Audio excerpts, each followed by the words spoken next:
प्राचीन समय में एक राजा था जिसकी सेना में एक हाथी भी शामिल था जो युद्ध कुशलता में निपुण था।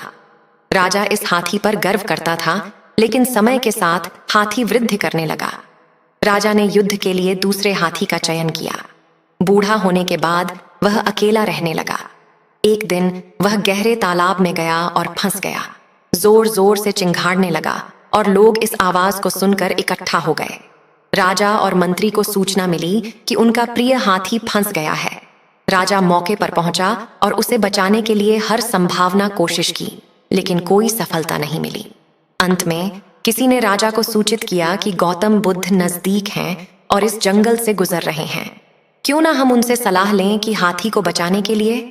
राजा ने इस पर विचार किया और फिर उन्होंने खुद गौतम बुद्ध के पास जाकर पूरी घटना को बताया। गौतम बुद्ध ने एक अद्भुत उपाय सुझाया जिसे सुनकर सभी हैरान हो गए।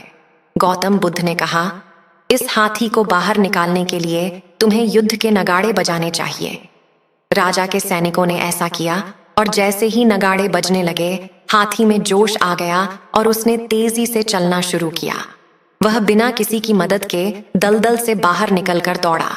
इस कहानी से हमें यह सीखने को मिलता है कि जब हमारे मन में उत्साह और उमंग होता है तो कार्य करने की ऊर्जा स्वतंत्र रूप से उत्पन्न होती है और उत्साह का कोई आयु सीमा नहीं होती।